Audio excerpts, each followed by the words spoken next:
Hi, my name is Gautam, and I actually stay in Malkajgiri itself. Like, I had this back pain. It's been 1.5 years. I have tried many treatments like chiropathy, oil massage, physiotherapy especially, but it didn't work out as much like what I expected. I strongly suggest homeopathy. You people can carry on with the homeopathy. Area Malkajgiri, and doctor name is like Nagesharao, and the clinic name is Neocare Homeopathy. ఓం శ్రీ మహాగణాధిపతయే నమః. ఓం శ్రీ మాత్రే నమః. ఓం శ్రీ గురుభ్యో నమః. మనకి జ్యోతిష్యంలో తేదీ, సమయం, ఊరు మూడిటిని కలిపి జాతక చక్రం వేస్తే దానిని జన్మకుండలి అంటారు. ఈ జన్మకుండలి 12 గళ్ళతో ఉంటుంది. ఈ 12 గళ్ళనే 12 రాశులు అంటారు. అవి వరుసగా మేషం, వృషభం, మిథునం, కర్కాటకం, సింహం, కన్య, తుల, వృశ్చికం, ధనుస్సు, మకరం, కుంభం, మేనం. ఈ 12 రాశుల్ని 9 గ్రహాలు పాలిస్తాయి. అవి రవి, చంద్రుడు, కుజుడు, శుక్రుడు, బుధుడు, గురువు, శని, రాహువు, కేతువు. ప్రతి గ్రహం ఒక్క రాశిలో కొంత నియమిత కాలం ఉంటుంది.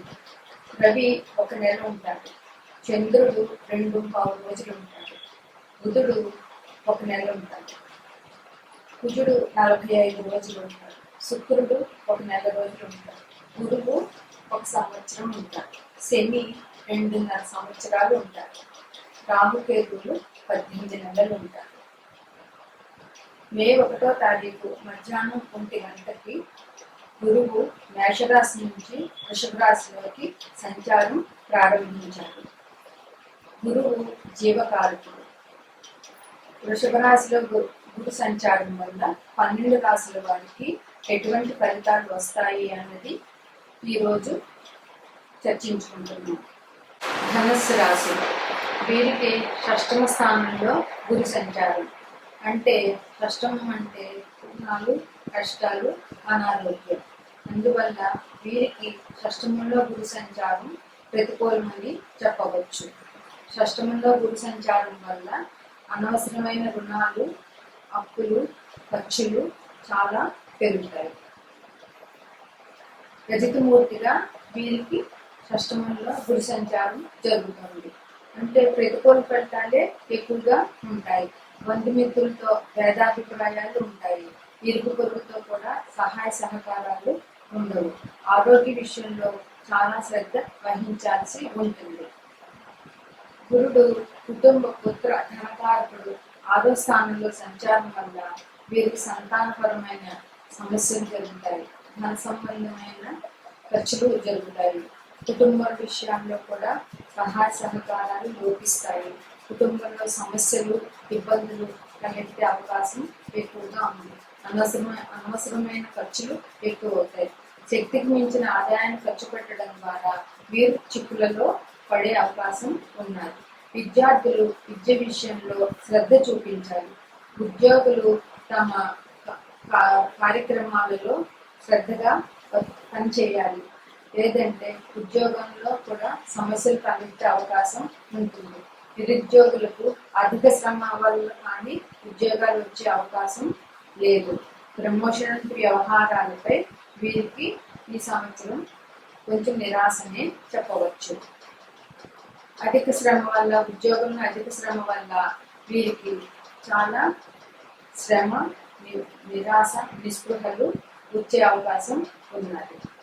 గృహం, స్థలం, అమ్మకాలు వంటివి ప్రయత్నాలు ఫలిస్తాయి.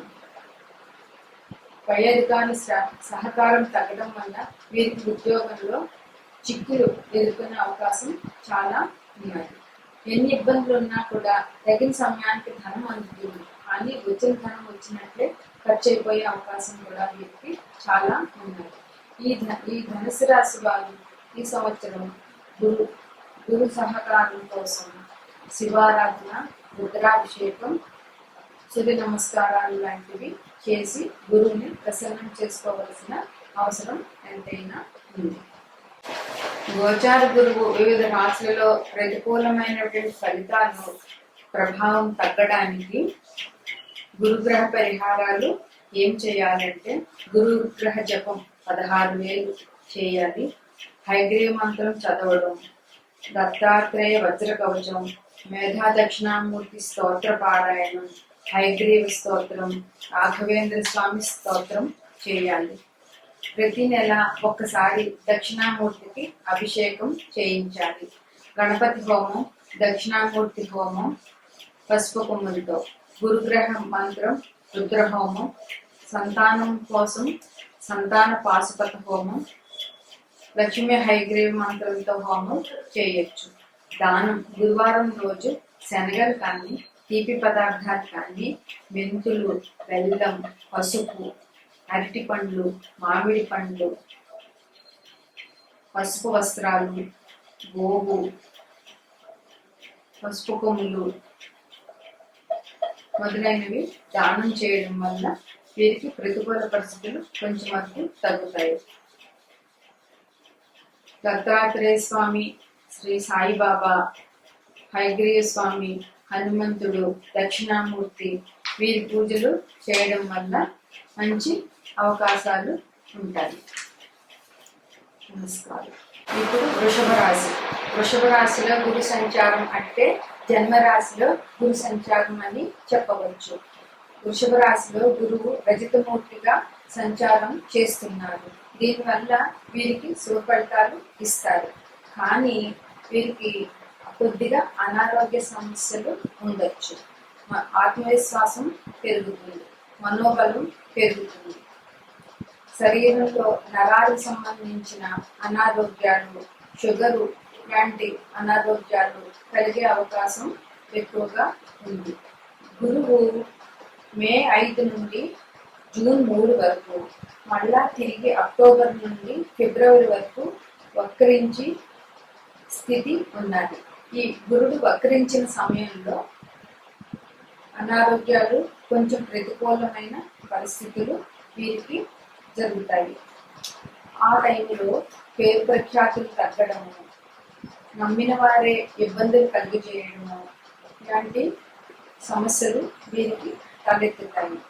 గురుని దృష్టి పంచమ స్థానం మీద ఉండడం వల్ల పిల్లలకి విషయంలో చాలా మంచి జరుగుతుంది. వీరికి పిల్లలు సంతానం లేని వారికి సంతానం లభించుట, సంతానం ఉన్న వారికి వారి అభివృద్ధి జరుగుతుంది.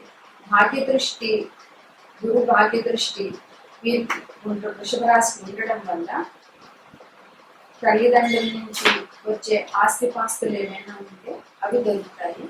గురువుల, పెద్దల ఆశీర్వాదాలు దొరుకుతాయి. దైవ కార్యాలు చేస్తారు. వీరు శనగలు దానం చేసినట్లయితే చాలా మంచిగా ఉంటుంది. వీరికి ఇల్లు, వాహనానికి సంబంధించినటువంటి కార్యకలాపాలు జరిగే అవకాశం ఉన్నది. దైవ కార్యాల నిమిత్తం ఖర్చులు పెడతారు. తీర్థయాత్రలు చేస్తారు. గృహానికి సంబంధించిన మరమ్మతులు, వాహనాలకు సంబంధించిన ఖర్చులు వీరికి ఈ సంవత్సరం బాగా ఉంటాయి. గృహోపకరణాలకు సంబంధించిన వస్తువులు కూడా వీరు కొంటారు. గురుడు వక్రించిన సమయంలో అంటే మే 5వ తారీఖు నుండి జూన్ 3వ తారీఖు వరకు, తిరిగి అక్టోబర్ నుండి 25వ సంవత్సరం 2025 ఫిబ్రవరి వరకు వక్రించిన సమయంలో ఇతరుచే మాటలు పడడం, ప్రమోషన్లలో వాయిదాలు, ఉద్యోగంలో స్థానచలనం లేదా ఉద్యోగంలో మార్పులు ఇవన్నీ జరిగే అవకాశం ఉంటుంది. అనాలోచిత నిర్ణయాల వల్ల వీరు ఇబ్బందులు పడతారు. సహాయ సహకారాలు లోపిస్తాయి. భాగస్వామి సహకారం తక్కువగా ఉంటుంది. జీవిత భాగస్వామితో పట్టుదలలు, కోపతాపాలు జరిగే అవకాశం ఉంటుంది. ఆరోగ్య సమస్యలు ఉంటాయి. ఉద్యోగులకు డిప్యుటేషన్లు, ట్రాన్స్ఫర్లు జరిగే అవకాశం ఎక్కువగా ఉంది. గురుని దృష్టి చతుర్థం మీద పడడం వల్ల తల్లికి కానీ, తల్లికి సంబంధించిన బంధువులకు కానీ అనారోగ్యం కానీ సమస్యలు కానీ తలెత్తే అవకాశం ఉన్నది. అష్టమ స్థానం మీద గురుదృష్టి ఉండడం వల్ల ఆకస్మిక ధన నష్టం, ఆకస్మిక ప్రమాదాలు జరిగే అవకాశం ఉన్నది. ఖర్చులు ఉన్నా కానీ ధనం సరిపడా చేతికి అందుతుంది. ఈ రాశి వారు శనగలు దానం చేసిన, గురుచరిత్ర పారాయణం చేసిన చాలా మంచిది. రావి చెట్టుకు 11 ప్రదక్షిణాలు చేసినట్లయితే వీరి ఇబ్బందులు కొంతవరకు తగ్గగలవు.